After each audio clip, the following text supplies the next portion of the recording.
Di tempat saya sudah mulai salju nih, ini ingetin aku soal kepentingannya pahamin siklus, musim. Karena seperti hawa atau udara ada musim, panas, dingin, hujan, kering, market juga ada siklus. Market juga ada musim gitu loh. Kalau kamu bener-bener telitiin dan pelajari nama-nama musim yang ada banyak contohnya. Ada yang dibahas dalam buku Fourth Turning, itu yang bahan dasar dari topik yang sudah kita menapos soal si resesi atau krisis per 100 tahun yang sudah pernah kita bahas. Tapi selain musim itu juga ada banyak musim lain, kayak contoh ada yang namanya Kondratiev Curve atau Kondratiev Cycle. Kalau kita ngomong properti di Australia sebagai contoh, ada siklus per 10 tahun. Kalau kita ngomong utang, ada siklus utang. Ada siklus utang yang pendek, ada siklus utang yang panjang. Jadi macam-macam siklus, macam-macam musim yang kalau kamu mau jago forecasting, jago baca masa depan seperti yang kita sering publish dan lakukan di channelnya Mindstack, maka kamu harus pahamin soal musim dan siklus ini. Nah, untuk satu video ini aku mau bahas satu contoh. Ini aku pakai sarung tangan ya, karena bener-bener dingin ini. Tapi aku mau kasih kamu contoh satu musim. Oke? Musim utang. Ini salah satu yang paling penting untuk dipahamin untuk bisa baca siklus ekonomi, siklus market yang memang ada siklusnya, yang memang ada pasar musimnya, right? Kenapa kok market secara alami tanpa intervensi dari pemerintah selalu ngikutin siklus? Karena ada utang. Oke, semuanya berhubungan sama utang. Kok bisa? Karena begini, kamu harus pahamin apa ini sih sebenarnya utang. Utang itu sebenarnya belanjaan hari ini yang harus dibayar besok. Itulah utang. Kamu pinjam dana hari ini untuk dibelanjain, entah itu invest ke aset atau beli barang konsumtif kayak mobil atau sejenisnya. Tapi intinya kamu belanjain uang hari ini yang bayar baliknya itu besok. IOU, oke? Dan semua duit yang sirkulasi, duit itu dolar, rupiah, itu semua duit ya, fiat, mata uang fiat.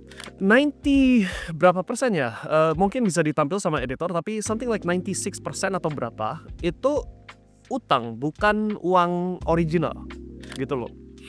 So, untuk pahamin siklus, harus pahamin utang dan sifatnya utang.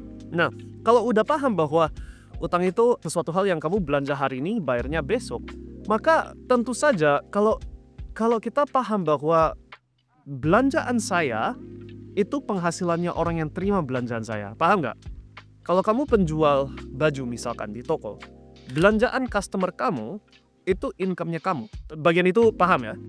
Nah, di saat utang lagi gampang diterima, gampang dapat, gampang dicetak, gampang intinya itu utang itu lagi dibikin banyak-banyak. Ini bukan kamu yang pinjam ya, tapi secara seluruh ekonomi yang mana itu termasuk perusahaan, termasuk individu, termasuk pemerintah. Kalau utang lagi banyak diambil, maka otomatis belanjaan juga banyak. Dan kalau belanjaan banyak, artinya income-nya orang juga banyak. Kenapa kok income-nya banyak? Karena belanjaannya satu orang itu income-nya orang lain. Kalau kamu pakai duitmu untuk beli rumah, kamu kan belanja duit beli rumah. Untuk yang terima duit itu income, barusan jual rumah dapat income, paham ya? So, di saat utang lagi bagus dan gampang diambil, market naik. Karena belanjaan ganas. Kalau belanjaan ganas, income-nya semua orang meningkat. Tapi ingat sifatnya utang. Utang itu belanjaan uang hari ini yang harus dibayar balik besok. Yang artinya ada saatnya belanjaan harus dikurangin supaya bisa bayar balik utang plus bunga. Paham ya? Nah, itulah kenapa ada up market, ada down market. Down marketnya representatif di leveraging, di utang yang dulu ada dimulai dikurangin. Kalau pakai wool banyak yang nyangkut. So, itulah kenapa ada siklus utang. Nah, utang itu ada dua jenis, long term sama short term. Makanya dalam satu siklus yang let's say siklus besarnya itu per 100 tahun. Ini udah kita bahas waktu kita bahasin soal krisis 2030. Ini udah sering kita bahas, bahkan 2 tahun yang lalu juga kita bahas. Bahwa ada siklus garis besar yang jangka panjangnya itu lama banget, 100 tahun. Yang mana ada big long up, terus ada winter yang besar, oke? terakhir itu Great Depression. Tapi di antara 100 tahun ini ada kurang lebih per 10 tahun koreksi, terus baru yang gede di belakang. So, si short term debt cycle itu biasanya jeda waktu sekitar 8-12 tahunan sekian. Itu kenapa kalau kamu sering berkaitan di dunia properti atau dunia saham, kamu pasti tahu kurang lebih per 8 tahun sampai 12 tahun itu ada koreksi besar yang mana barang-barang dapat diskon. Bisa beli rumah diskon, beli saham diskon, bla bla bla. Dan setelah itu 8 tahun naik, dan 2 tahun turun, something like this. Okay? So, itu siklus yang hampir semua orang yang masih hidup dan pernah pelajari market udah tahu soal itu. Yang banyak orang gak tahu adalah ada siklus besar long term cycle yang kurang lebih waktunya sekitar 100 tahun. Dan itu yang kita kalau pelajari datanya ya, itu yang lagi kita mau hadapin sebentar lagi. Itulah kenapa kita bahasin soal ada krisis 2030. Karena kurang lebih per 100 tahun ada 1930s, Great Depression, 2030s. Apa itu Great Depression-nya versi kita? Tapi untuk bisa memahami alasan dasarnya itu loh, kenapa kok ada siklus, kenapa kok ada masa naik, ada masa turun, semuanya berhubungan sama utang. Kalau kamu belanja duit hari ini, yaitu dapat utang terus dibelanjain, besok harus bayar balik. Nah, kalau kamu belanjainnya ke aset yang produktif, jadi kamu pakai utang yang bunganya 3%, ini cuma contoh ya, aslinya kan maybe 10% atau berapa. Tapi untuk beli misalkan Bitcoin yang naiknya 100% setahun, ya berarti kan itu uang gratis karena aku belanja 1M, nanti aku harus bayar balik 1M 100 juta 10% bunga dalam waktu 1 tahun. Tapi dalam waktu 1 tahun Bitcoin sudah naik, misalkan jangankan 10M, 5M. Ya aku tinggal cair 5M, 1,1M bayar balik, 3,9M gratis. Paham ya konsepnya? So, kalau utang dipakai untuk belanja sesuatu yang produktif, maka silahkan utang. Tapi realitasnya mayoritas konsumen itu ngambil utang untuk hal yang konsumtif. Okay, so malah belanja uang hari ini yang harus dibayar balik besok dengan bunga, tapi untuk sesuatu hal yang nilainya makin turun. Jadi contoh yang paling umum, mobil. Beli mobil setengah M, right? 5 tahun dari sekarang termasuk bunga udah harus bayar maybe 700 juta bukan 500 juta karena ada bunga. Tapi nilai mobilnya 200 juta setelah 5 tahun. Misalkan. Ya itu kan obviously not a good choice. Oke? Tapi itulah namanya free market ya. Kan gak ada yang ngajarin harus pakai utang gimana.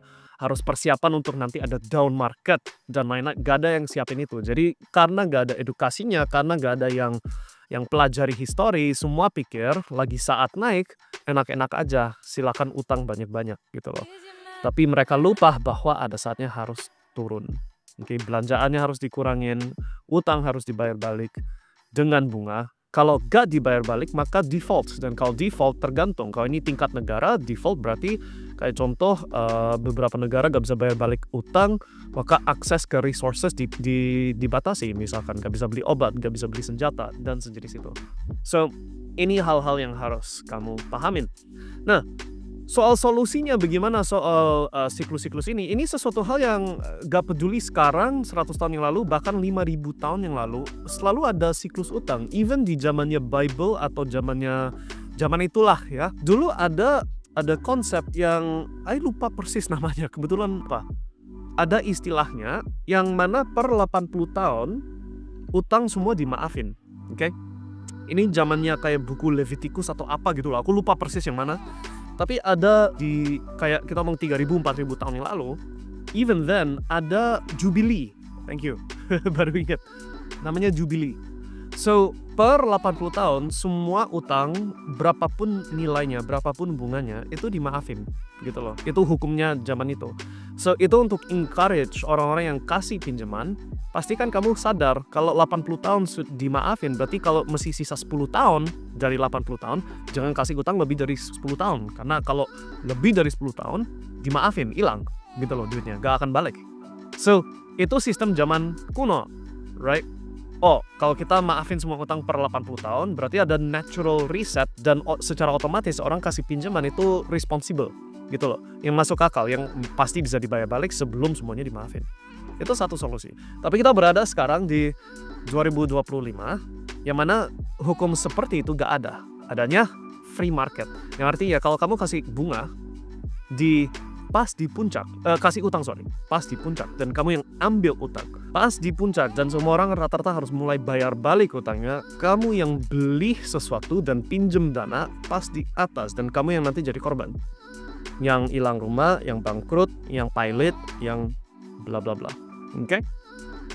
Nah, ini topik yang aku mulai pikirkan karena kebetulan lagi salju.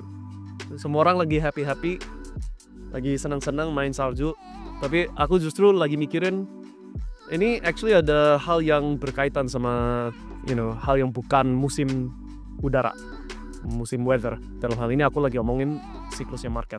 So, just sesuatu hal yang sifatnya pelajaran sih, but ada bagusnya kamu spend waktu untuk pelajari siklus-siklus ini dan understand bahwa hampir semua hal dalam dunia alam, baik pun hal natural, baik pun hal finansial, itu ada siklusnya. Karena bagaimanapun kita itu semua 7-8 miliar manusia itu berada di satu sistem yang saling berkaitan. Oke? Kalau kamu paham makna dari apa yang aku lagi bahasin kali ini, inilah yang jadi fondasi saat kita kasih, even Bitcoin ada siklus per 4 tahun, itu aku udah pernah kasih tahu. Kenapa kok Bitcoin ada siklus per 4 tahun? Kamu paham nggak? Nah, coba kamu tebak di dalam komen. Tapi tentu saja kita mungkin nanti bikin konten di kemudian hari yang bahas kenapa kok siklusnya Bitcoin per 4 tahun. Tapi kalau kamu paham kenapanya, maka kamu bisa tahu ke akar truth, akar kebenaran. Oke? Apakah yang aku lagi dengerin sesuatu hal yang cuma opini, atau sesuatu hal yang memang ada dasar realitas, dasar fakta. Oke? And kalau kamu jago baca siklus, maka jago cuan. Karena bisa posisikan diri agresif pas di awal siklus, dan posisikan diri secara defensif, secara konservatif pas di akhir siklus. Oke? Itu yang kita sering sharing dalam komunitas, tapi kali ini aku sharing secara publik. Ini aku mau enjoy the snow ya, so see you next time, and sukses selalu. Bye.